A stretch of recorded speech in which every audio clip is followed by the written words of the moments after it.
Coverage of a big shakeup at Twitter. Elon Musk has reportedly completed a takeover of the social media company and has already fired the company's top 3 executives. And we are still working to get the details on this deal and what the takeover means for Twitter's future.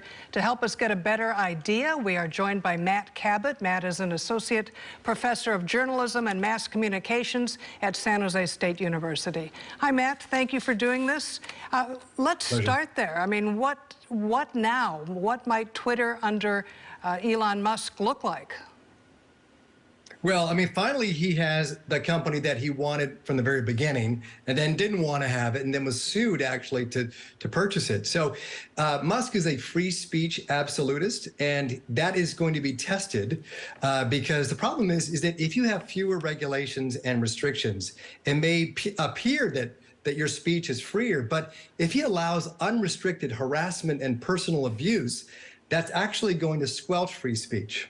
And what about the idea of free speech that has misinformation, fact-free speech? Yeah, I mean, sometimes I think that Twitter is being called upon to do something that it was never designed to do. I mean, Musk thinks this is going to be the digital town square where topics of important matters are going to be debated, but I'm not sure it's actually designed to do that, especially if we feel like the information that we're seeing on there is going to be full of misinformation. I mean, misinformation would be the best possible thing, best case scenario. It could be a cesspool of hate speech and misinformation, too. Matt, love him or hate him, I mean, he is an interesting guy, and we've watched him grow Tesla and SpaceX, PayPal. But Twitter would need a lot of fixing. Do you think he's up to doing that? You know, he knows how to make money. He knows how to make things. But I think building a social media platform that honors free speech while not becoming like what he called today a hellscape might be more difficult than building rockets and cars. There's also the possibility of Donald Trump going back onto Twitter. I think Musk has said he would bring him back on. And then Musk, the former president, started his own media company to counter Twitter. Would he want to go back to Twitter? Doesn't that kind of go against his own business interests with his own social media company? Yeah, Truth Social never quite took off. My guess is that when, because I don't think it's an if, I think it's when Musk allows him to come back on, he will be on in a minute. In fact, last week he did a tweet, Musk did a tweet that he quickly deleted. It was him, Donald Trump, and Kanye, and he called themselves the Three Musketeers. So I think he's ready to say game on.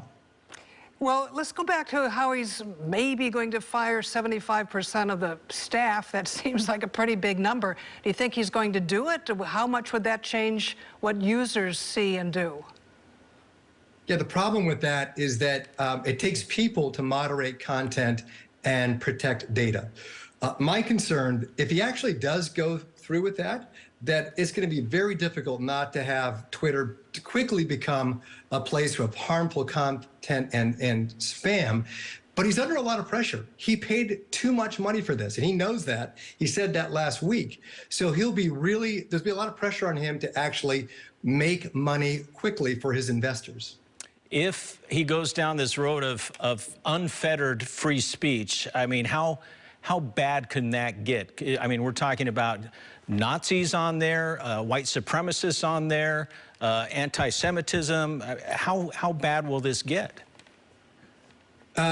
My sense is that he will not let it get to that point, I don't think, because he wants to make money with this. No advertiser is going to want to touch this platform if it does turn into this hellscape, what he called it today. So my guess is, despite what he said before, he is going to be very careful, I think, about allowing this to devolve into something that's that bad. Matt, does he have some kind of a long-range end game? I mean, it's still not clear to a lot of people why he's even walking into this mess.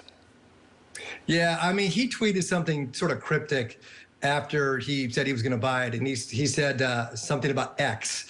X is a platform that he's been talking about for years and years, and this platform where everything comes together. Whether Twitter is going to be a part of this X .com. I don't know, but we'll see how quickly this might change, actually. So if you're a betting man, how soon are we going to see Donald Trump on Twitter? I'd say by next week. Wow. Okay. Oh, one more quick question. Will Twitter stay free? Oh, that's a great question. He has floated the idea of a subscriber model. And again, they haven't been able to figure this out for 10 years, how to make money. But that's an interesting idea. And he actually might try to do that so he can finally make some money with this platform. Matt, we appreciate your time and your perspective, and we all wait to see how this turns out in the coming days. Thanks again. Thank you, Matt. Thank you. Have a good night. This is going to be interesting.